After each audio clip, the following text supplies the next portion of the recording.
دھڑک 2 movie theatres کے اندر آ چکی ہے اور یہ ڈائریکٹ سیکول ہے دھڑک 1 کا، جس کے اندر جھانوی کپور نے اپنا ڈیبیو کیا تھا۔ ہاں، ان کی کہانی ریسیمبل تو کرتی ہے، ملتی جلتی ہے، لیکن دھڑک 2 دیکھنے کے لیے آپ کو دھڑک 1 دیکھنے کی کوئی ضرورت نہیں ہے، کیونکہ دھڑک 2 ریمیک ہے ایک تمل مووی کا۔ لیکن میں یہ نہیں جانتا کہ اسے کتنا سین بائی سین شوٹ کیا گیا ہے، لیکن اس کے ٹاپک کو جتنی باریکی سے دکھایا گیا، لو سٹوری کو نہیں، اس کا جو ذات پات والا سین ہے اس کو جتنی باریکی سے دکھایا گیا ہے، یہ وہ ٹاپک ہے جس کو دکھانا کئی بار بہت زیادہ رسکی ہو جاتا ہے، لیکن اس کی ڈائریکٹر نے جس طرح سے ہمیں یہ چیز دکھائی ہے، کلیئر طریقے سے بتا بھی دی ہے، اور اتنا بھی نہیں بتایا کہ اس کے دیکھا کوئی کنٹروورسی شروع ہو جائے۔ مجھے لگتا ہے کہ یہ مووی سدھارتھ اور ترپتی ڈمری کی سب سے بیسٹ مووی ہے جس میں انہوں نے اس طرح کی ایکٹنگ کی ہے۔ اس کا ٹاپک یہ ہے کہ سدھارتھ لائر بننے کی کوشش کر رہا ہے اور اس کو داخلہ ملتا ہے کوٹا بیس پر، کیونکہ وہ ایک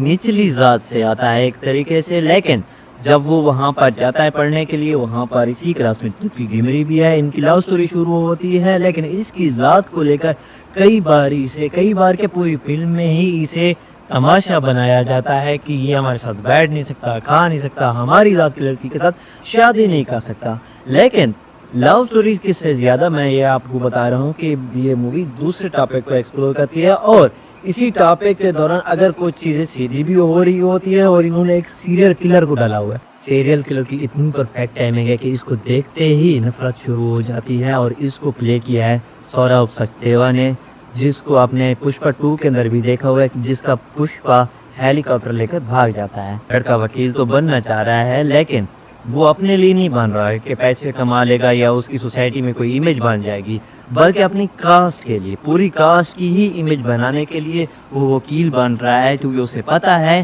کہ لا کے اندر ان کے حقوق کے بارے میں بھی بات کی گئی ہے۔ لیکن اس کا جو باپ کا کردار ادا کر رہا تھا، جتنے بھی سائیڈ کریکٹر تھے، انہوں نے سبھی نے اچھی ایکٹنگ کیا، اور ایک دوسرا باپ ایسے کہہ لو اسے ایک بار فرضی باپ بنانا پڑتا ہے، اور اس بندے نے جس طرح کی ایکٹنگ کی وہ ایک مزاحیہ سین تھا۔ ہاں، اس طرح کی مووی میں کچھ مزاحیہ سین بھی، اور وہ ہنسی بھی ضرور دلاتے ہیں۔ مجھے لگتا ہے کہ وہ ہاؤس فل 5 یا سن آف سردار 2 سے تو کئی سے زیادہ بہتر تھا وہ ایک سین۔ یہ تھے میرے اوپینین دھڑک 2 کو لے کر، آپ کا کیا کہنا ہے اس بارے میں مجھے کمنٹ میں ضرور بتائیں۔